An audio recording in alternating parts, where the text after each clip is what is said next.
Hello, I'm Hannah, and for this tutorial I'm going to be showing you how to make an origami plant pot.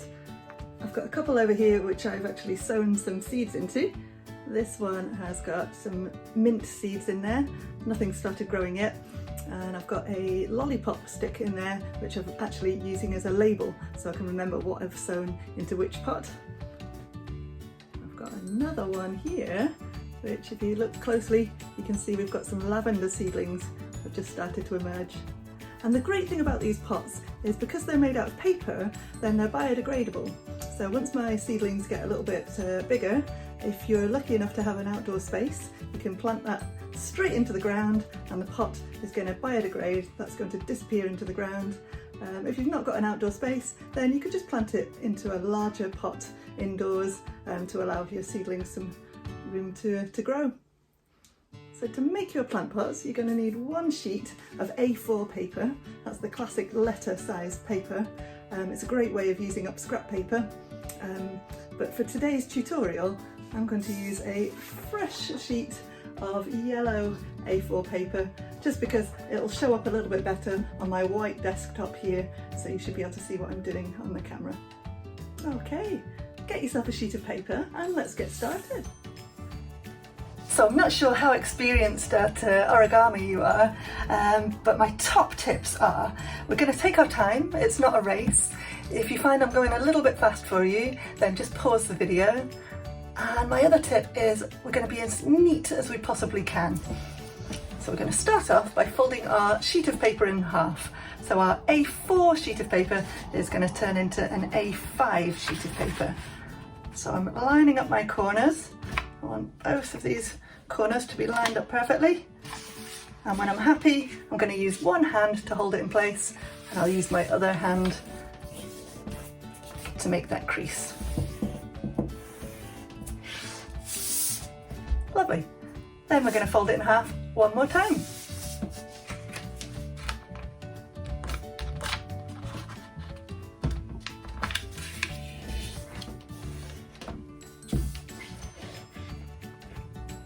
This time we're going to open that fold up again. So we're back to our A5 sized sheet of paper. We've got a crease down the middle there. What I'm going to do now, I'm going to take one of these corners and I'm going to bend it down to meet that crease. Now, just to be sure, this is the folded over edge, and this edge over here is the bit that's open, where you've got the two sheets of paper. So it's that folded edge we want to bring into the middle. I find it's quite useful to put one finger at the top by the crease there, and that just helps me to get that fold. Can you see that's lining up beautifully along the crease? And then we're going to do the same with this corner over here, bringing it to meet in the middle. So far we want our model to look symmetrical.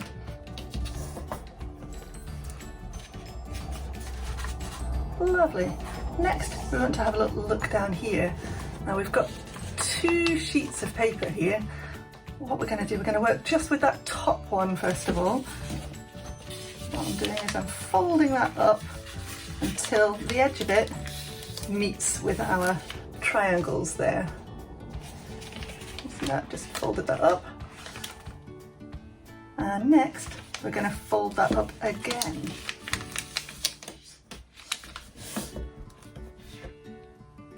Lovely. Our next job is to pick up our model and turn the whole thing over.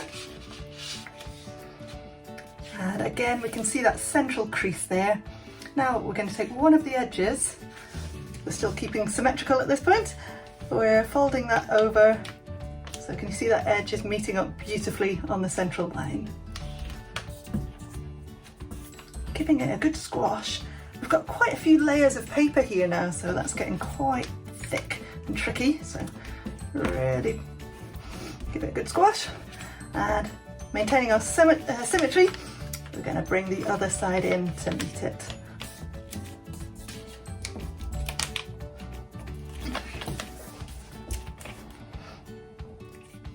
Lovely. Okay, the next step is a bit like that one that we did before. We're bending this edge over to meet just here. So folding that section in half, and then one more time all the way up here. So that is what you're aiming to have. Well done folks, you are nearly there, we're on the home stretch. Just got one final tricky little step to do. Look carefully, we've got a square or a diamond shape here. What we're wanting to do is we're wanting to fold that square in half. So I'm wanting this point over here to meet with this point over here. Okay, so I'm folding that over. Can you see my points have both met up just here? It's always useful to use the table to press down against. You'll notice I'm not worrying about pressing right at the end here. I'm mainly trying to get that crease along our square there. And again, we want to make sure that it's a really, really crisp crease. And finally, one little tricky bit. If you look here, you should be able to find an opening. This is going to make the opening of our plant pot. We're going to open that up. And we want to try and flatten down the base. So let's have a little look. We've got that crease that we've made here. I'm trying to make that into a triangle. What happens is we're trying to make it's almost like a bird's beak there that we've got. If we look on the inside, we're looking to get that lovely cube shape. I can put my fingers inside and squash it all down to help. And on the bottom here, we're wanting that bird's beak to close over so that our pot will stand up. There we go, congratulations. So our final step now is to actually sow some seeds inside our pots. So I've got a big bag of gorgeous compost here. I'm filling my pot all the way to the top here. I'll just get rid of my big bag of compost. So for some seeds, like the small herbs that I'd sown earlier on, then you sprinkle them on the top and put another sprinkling of compost on the top there. But today I'm sowing a sugar snap seed. These are quite large seeds, so I'm going to use a finger to make a little hole in my pot there. Pop my seed in there and cover it over with the compost. My final job now is I've got a saucer over here next to my lavender, and I've popped it on the saucer, and let's give it a little drink.